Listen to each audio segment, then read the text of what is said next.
नमस्कार, news room live में आपका स्वागत है। आपके साथ मैं हूं शिप्रा झा। बुलेटिन की शुरुआत करेंगे इस वक्त की बड़ी खबर के साथ, और बड़ी खबर शिक्षा विभाग से जुड़ी हुई सामने आ रही है, जिसमें बेवजह स्कूल से गायब रहने वाले शिक्षकों पर बड़ी कार्रवाई की गई है, जिसके तहत उन सभी शिक्षकों का वेतन काटा गया है। आपको इस वक्त की बड़ी खबर बता रहे हैं, 312 से अधिक शिक्षकों पर यह कार्रवाई की गई है। बताया जा रहा है कि इन सभी शिक्षकों का वेतन काट दिया गया है। इसके साथ ही प्रधानाचार्य का वेतन भी स्थगित किया गया है। स्कूलों से बेवजह गायब रहने वाले शिक्षकों पर यह कार्रवाई की गई है। साथ ही 963 कॉलेज के शिक्षकों पर भी कार्रवाई की गई। एफिलेटेड कॉलेज के 909 शिक्षक, अंगीभूत कॉलेज के 54 शिक्षक और 23 कर्मी पर एक्शन लिया गया है। आपको बता दें कि इन दिनों पूरे बिहार के स्कूल और कॉलेज में निरीक्षण किया जा रहा है। शिक्षा विभाग के अपर मुख्य सचिव के पाठक खुद भी जिलों में जा रहे हैं और निरीक्षण कर रहे हैं। सुबह 9 से शाम 4 बजे तक ये निरीक्षण किया जा रहा है। अब तक की बात करें तो कुल 5,948 स्कूल शिक्षकों का वेतन काटा गया है। शिक्षा विभाग के 28 कर्मी का वेतन काट दिया गया है।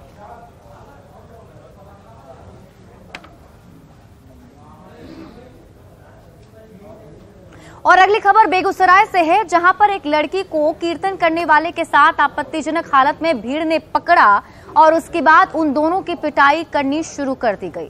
जानकारी के मुताबिक बताया जा रहा है कि कीर्तन करने वाले एक व्यक्ति के साथ नाबालिग लड़की को पकड़ा गया था, जिसके बाद दौड़ा कर पीटना शुरू कर दिया गया।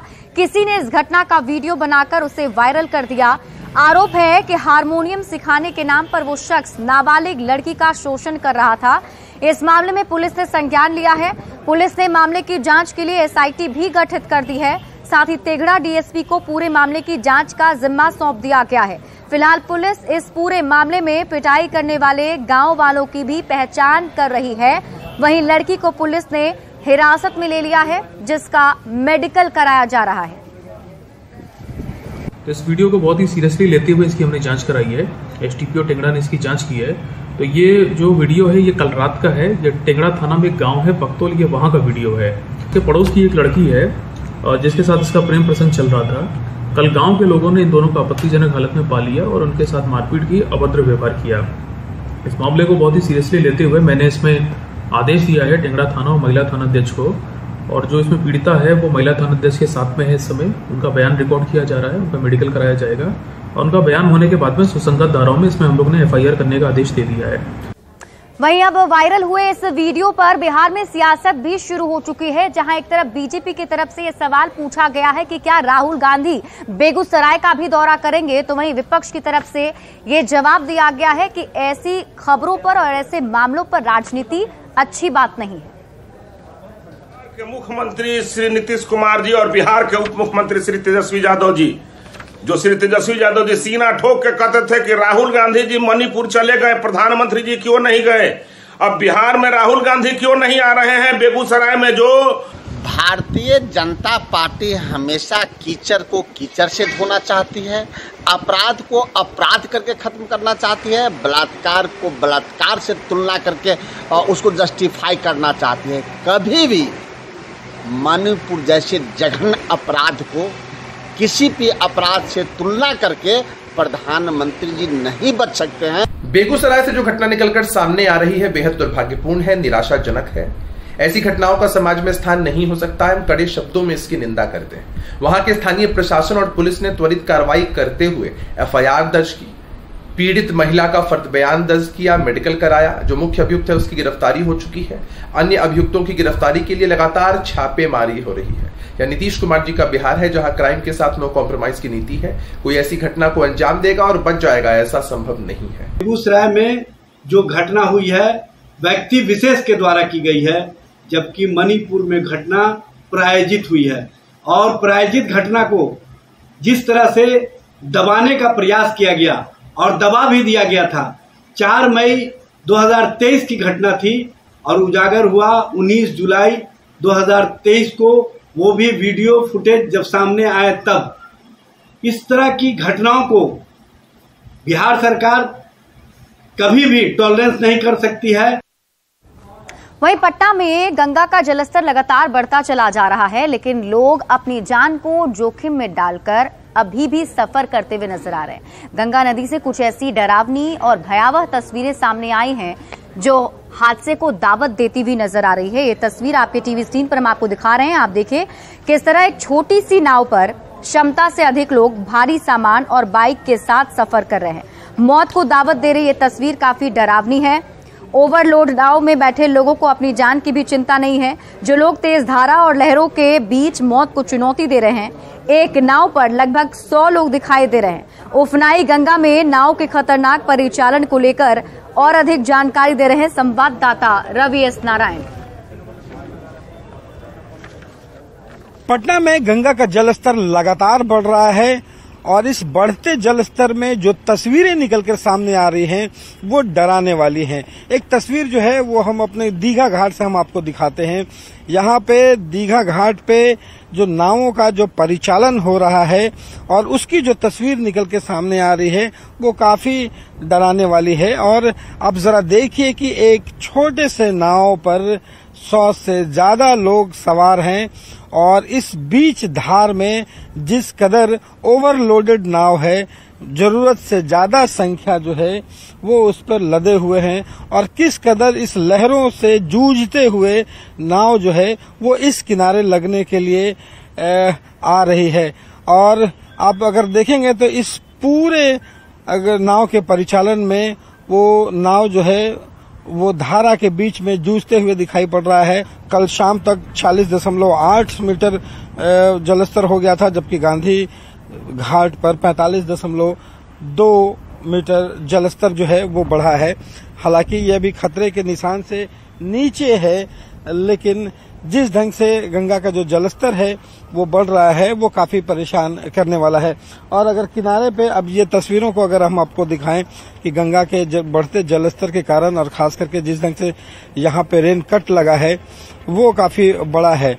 और यहाँ पे जिस कदर आप देख रहे होंगे कि नाव पे लोग सवार हैं, साइकिल जो है वो सवार हैं, तमाम सामान लेकर के लोग पहुंच रहे हैं। बड़ी साइकिल रहता है और ज्यादा नहीं हिसाब से लाते हैं कि वही भर क्षमता हो। ये दुर्घटना भी तो लगातार होते रहती है। देखिए समय जो खराब हो जाएगा ना किसी को, तो किसी आदमी रोड पर भी देखते हैं कि गाड़ी लड़ जाता है। लेकिन सावधानी रखना भी तो अपना ही काम है। तो भैया सावधानी तो हम लोग रखबे करते हैं, सावधानी रखते हैं। बेसावधानी के कैसे होगा? मान लें कि गाड़ी चल रहा है, टकरा के लड़ जाता है, गाड़ी पलट जाता है, क्यों रोड पर हो जाता है। लेकिन यहाँ पे कम आदमी रहे तो ज्यादा आराम से आ सकते हैं। हाँ, ये तो बात है। लगातार जलस्तर जो है वो बढ़ा है और जिस कदर ओवरलोडेड नाव का जो परिचालन है वो काफी डराने वाला है। जरूरत इस बात की है कि क्षमता के अनुसार जो है वहाँ पे लोग यहाँ पे परिचालन किया जाए ताकि लोग सुरक्षित रह सकें। कैमरा पर्सन सुबोध के साथ रवि एस नारायण, न्यूज 18 पटना। तो बिहार के कुछ जिलों में लगातार हो रही बारिश की वजह से नदियों में उफान है, तो कुछ ऐसे भी जिले हैं जहां सूखे की स्थिति बनी हुई है। गोपालगंज में भी कुछ इसी तरीके का हालात नजर आ रहा है, जहां पर जो खेत हैं उसमें दरारें देखी जा रही है। जो किसान हैं वो इस दरार को देखकर काफी परेशान हैं, क्योंकि उनकी खेती इस बार सही तरीके से नहीं हो पाएगी। किसानों की धान की फसल पीले होकर सूखने लगे हैं। कृषि विभाग के अनुसार 88,000 हेक्टेयर में धान की खेती का लक्ष्य रखा गया है। बारिश नहीं होने से सरकारी और निजी सिंचाई के साधन से 78,000 हेक्टेयर में धान की बुआई हो चुकी है। अब बारिश नहीं हुई तो फसलों को बचा पाना मुश्किल होगा। हालांकि सरकार ने किसानों को डीजल अनुदान की राशि देने की घोषणा कर दी है। मांझा प्रखंड के धामापाकड़ गांव में सूखे फसलों का जायजा लिया संवाददाता गोविंद कुमार ने। गोपालगंज में मानसून कमजोर पड़ गई है, खेतों में दरार पड़ गई है और जो धान की फसल है वो अब पीले होकर सूखने लगे हैं। ये गोपालगंज के मांझा प्रखंड के धामापाकड़ गांव की तस्वीर है। आप तस्वीरों में देखिए कि धान की ये जो फसल है कैसे पीले हो गए हैं और पीले होने के बाद अब सूखने लगे हैं। यानी कि जो किसानों की फसल है वो अब बर्बाद होने लगी है, क्योंकि बारिश नहीं हो पा रही है। गोपालगंज में कृषि विभाग की आंकड़ों की अगर बात करें तो यहाँ कुल 88,000 हेक्टेयर में धान की बुआई करना था, लेकिन बारिश नहीं होने की वजह से महज 78,000 हेक्टेयर में ही धान की जो फसल है उसकी बुआई हो पाई है। ऐसे में अब मानसून के इस मौसम में बारिश नहीं हो रही है, जिसकी वजह से धान की फसल पीले होकर होकर सूखने लगे हैं। खेतों में बड़ी बड़ी दरारें फटी हुई हैं और किसान जो हैं वो मायूस हैं। हमारे पास किसान भी हैं, इनसे भी बात कर रहे हैं। नहीं आने के कारण और अनावृष्टि के कारण काफ़ी किसानों को नुकसान हुआ है। अभी जो धान की रोपनी हुई है उसमें सारे पौधे सब सूख रहे हैं, पीले पड़ गए हैं और हर खेत को सिंचाई की सुविधा उपलब्ध है नहीं हम लोगों के क्षेत्र में, और बारिश नहीं होने के चलते किसानों को काफ़ी नुकसान झेलना पड़ रहा है। पूरा दरार पड़ गया है और पानी बिना सब सूख रहा है और सरकार से यही हम मांग करते हैं जी, इसको सूखा घोषित किया जाए। सूखाग्रस्त घोषित किया जाए जी। तो जो सरकारी सिंचाई के साधन है उसका लाभ भी किसानों को नहीं मिल पा रहा है। हालांकि राहत की बात है कि सरकार ने किसानों को डीजल अनुदान की राशि की घोषणा कर दी है, लेकिन अब जो किसान है वो बारिश के लिए इंतजार है और आसमान में टकटकी लगाए हुए हैं। ऐसे में बारिश नहीं होने पर फसलों को बचा पाना मुश्किल साबित हो सकता है। गोविंद कुमार, न्यूज़ 18, गोपालगंज। वहीं हर खेत में तक पानी पहुंचाने के लिए विभिन्न विभागों के साथ बैठक की गई है, जिसमें हमने निर्देश दिया है कि हर परिस्थिति में, चूँकि अभी मानसून का ब्रेक भी हो रहा है, जिस ब्रेक में अभी कई दिनों से बारिश नहीं हो रही है, तो नहर विभाग को खास करके लघु जल संसाधन विभाग को भी हमने निर्देश दिया है कि पानी हम अधिक से अधिक मात्रा में पहुँचा सकें इसके लिए, और साथ ही बिजली विभाग को निर्देश है कि बिजली विभाग सही समय पर बिजली आपूर्ति करें। और इसी बीच रुक करेंगे बड़ी खबर की। वैशाली से आपको बड़ी खबर बता दें, यहाँ पर चावल के आड़ में शराब की तस्करी की जा रही थी, जिसके बाद पुलिस की टीम ने कार्रवाई करते हुए चावल मिल पर जब छापेमारी की तो वहां से भारी मात्रा में शराब बरामद किया गया है। उत्पाद विभाग की टीम ने विदेशी शराब की खेप बरामद की है। 2 शराब तस्करों को भी मौके से गिरफ्तार कर लिया है। जंदाहा थाना इलाके के अररिया स्थित चावल मिल में छापेमारी की गई। चावल मिल के अंदर शराब के बड़े स्टॉक को छिपा कर रखा गया था। लगभग 216 कार्टन शराब जब्त की गई है। बताया जा रहा है कि चावल के गोदाम से अलग अलग जगहों पर शराब की सप्लाई की जा रही थी।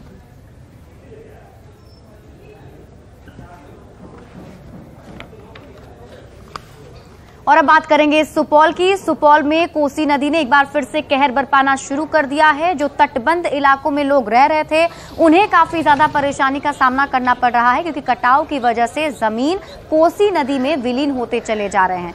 हालांकि लोगों ने एहतियातन ऊंचे जगहों पर बसेरा ले लिया है और किसी तरीके से ऊंचे जगह पर पहुंच रहे हैं, लेकिन फिर भी उनकी मुश्किलें कम नहीं हो रही हैं।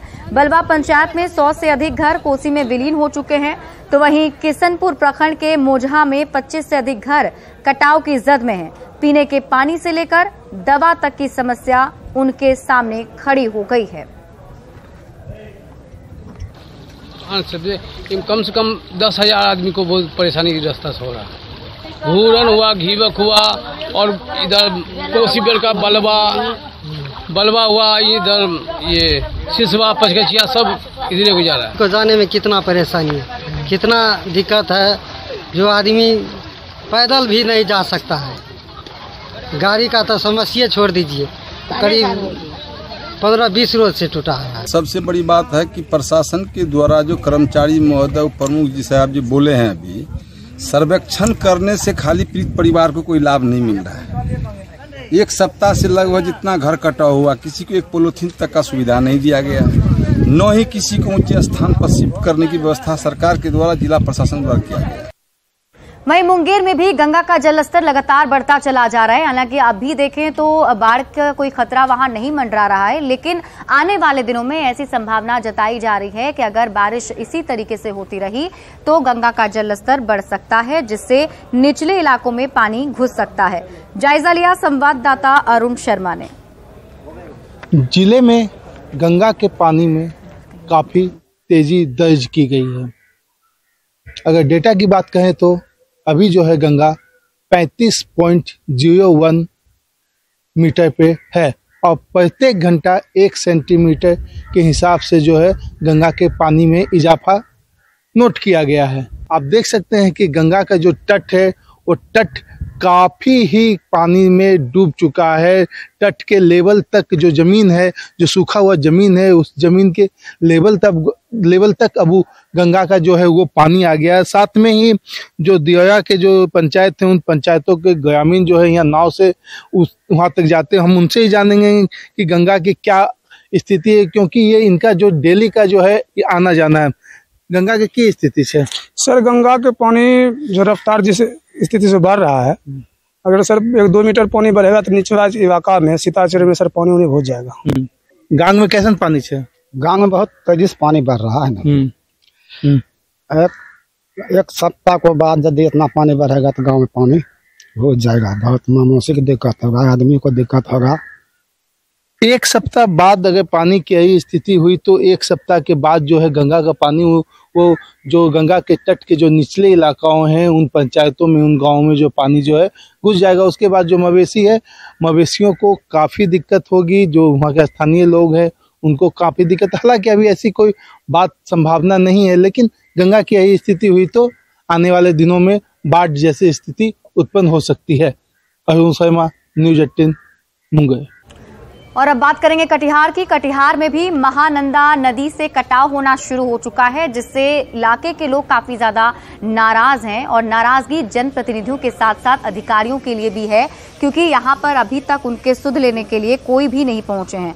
आजमनगर प्रखंड के केलाबाड़ी पंचायत का ये गांव कटाव के जद से महज कुछ मीटर की दूरी पर है, लेकिन इस गांव का सुध लेने वाला कोई नहीं है। लोगों से बात की संवाददाता सुब्रत गुहा ने। कटिहार में महानंदा महाप्रलय का रूप लेते जा रहा है। अभी हम पहुंचे इमाम नगर का वो इलाका जो लगभग एक टापूनुमा इलाका है। आपको दिखाते हैं, यहाँ महानंदा का धार बह रहा है और इस इलाके में विकास के नाम पर एक सड़क तो बना है, लेकिन इस गांव तक पहुंचने के लिए मुख्य सड़क नहीं होने के कारण अब भी नाव से ही पहुंचना पड़ता है। और अब समझ सकते हैं आज़ादी के बाद से ये इलाका है, लेकिन अब तक मुख्य सड़क नहीं बना है। ये जो इलाका है, यहाँ कभी धान, गेहूं और मक्का की खेती हुआ करता था, लेकिन अब सब कुछ खेती विलीन हो चुका है। इस बीच बड़ी संख्या में ग्रामीण हमारे साथ हैं। उन लोगों का कई शिकायतें अपने प्रतिनिधियों को लेकर है, जो वोट के समय तक पहुंचते हैं, लेकिन ये जो आपदा के घड़ी में उन लोगों का साथ छोड़ चुके हैं। कुछ ग्रामीण हैं, उनसे बात कर लेते हैं। क्या स्थिति है? आज़ादी होने के बाद हम लोग बांध पर से जो आते हैं, इतना इतना गड्ढा है, जांग भट्टे वहाँ पर गड्ढा है, लगता है कि गिर जाएगा कि क्या होगा पता नहीं। अभी तक कोई प्रतिनिधि उसको बनाने वाला बात नहीं बोला। कोई आया है? अब तो महानंदा अब तो बगल में आ गया है। कोई आया है सुधी लेने? कोई आया है? सुधी लेने के लिए कोई कहाँ से आवेगा? अभी तो आना उसको है नहीं, सिर्फ वोट के टाइम पर आना है उसको। क्या चाहते हैं प्रतिनिधि? हम लोग ये चाहते हैं कि हमारा गाँव ये जो महानंदा में कटने वाला है, अब 10 से 15 दिन में चला जाएगा, और 10 से 12 फीट मात्र बचा हुआ है, ये अब कटने वाला ही है। हम लोग ये चाहते हैं कि सरकार इस गांव को बचा दे, लेकिन अभी तक तो मुख्य सड़क से, बांध से मुख्य सड़क में जोड़ा गया है। और साथ साथ फिलहाल अभी जो समस्या है कि ये हम लोगों का घर अब कटने वाला में ही है। खेती हर जमीन पहले खत्म हो गया। हाँ, इसमें तो उत्तम क्वालिटी की यहाँ पर जो है उपज होती थी, वो तो समाप्त ही हुआ। अब जो है हमारा घर दरवाजा भी अब कटने वाला है। लोग कह रहे हैं, जो प्रतिनिधि कई चुनाव में वोट लेकर गए हैं, अब उन लोगों के संकट के घड़ी में वो नादारद है, इसका उन लोगों का नाराजगी है। सुब्रत, न्यूज़ 18 कटिहार। वहीं जामताड़ा में मौसम की बेरुखी की वजह से किसान काफी ज्यादा परेशान हैं। बारिश नहीं होने की वजह से इसका असर धान की फसलों पर पड़ा है। किसानों ने यहां पर धान की रोपाई तो की थी, लेकिन बारिश नहीं होने की वजह से उनके फसल अब बर्बाद होते चले जा रहे हैं, जिससे किसान काफी ज्यादा मायूस नजर आ रहे हैं।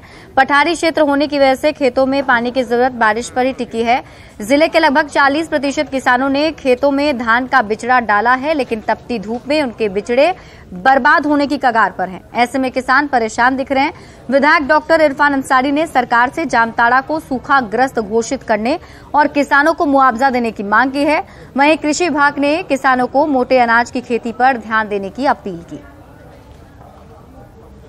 खेती का स्थिति बहुत खराब, थोड़ा देख लीजिए। ये खेती का स्थिति है, अभी तक बिया नहीं डलाया है, कुछ नहीं। देखिए, अगले साल तो कुछ होगो किया था, इस साल तो और स्थिति बहुत चपट है।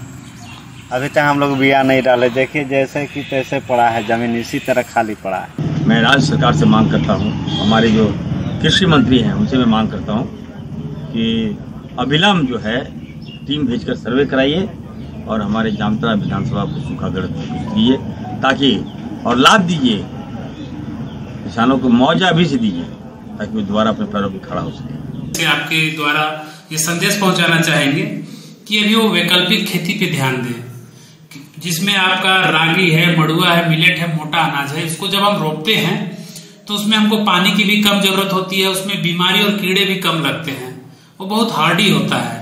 तो हो जाएगा, मूंग का खेती करें, अरहर का खेती करें, इस तरह जो भी कम पानी वाले हैं उड़द का खेती करें। हॉर्टिकल्चर क्रॉप्स जो हैं उस पे जाए तो किसान अपना रिकवर कर सकते हैं नुकसान को। और अब बात करेंगे एक अनोखे तालाब की। हजारीबाग में एक अनोखा तालाब है जहां डुबकी लगाने से ही आपके सभी चर्म रोग खत्म हो जाएंगे। ऐसी मान्यता है कि इस तालाब की जो मिट्टी है उसे अगर आप शरीर पर लगाते हैं और फिर उसके बाद अगर आप डुबकी लगाते हैं तो आपका चर्म रोग खत्म हो जाएगा। शहर के बड़कगांव रोड में मिशन अस्पताल के पास बाबा कमल शाह और बाबा आसन शाह के दरबार में छेदी तालाब है। मान्यता है कि शरीर में तालाब की मिट्टी लगाकर नहाने से किसी भी तरह का चर्म रोग ठीक हो जाता है। ये प्रक्रिया सप्ताह में 3 दिन दोहरानी होती है। हालांकि इन दिनों तालाब के पास काफी गंदगी दिख रही है, जिसकी सफाई की मांग लोगों ने जिला प्रशासन से की है। इस खबर पर और अधिक जानकारी दे रहे हैं हजारीबाग संवाददाता सुशांत सोनी। हजारीबाग के अभी हम छेदी तालाब में हैं और छेदी तालाब जो है वो मिशन अस्पताल के समीप है। अगर हम इस तालाब की इतिहास की बात करें तो लगभग 400 वर्ष से भी ज़्यादा पुराना बताया जाता है।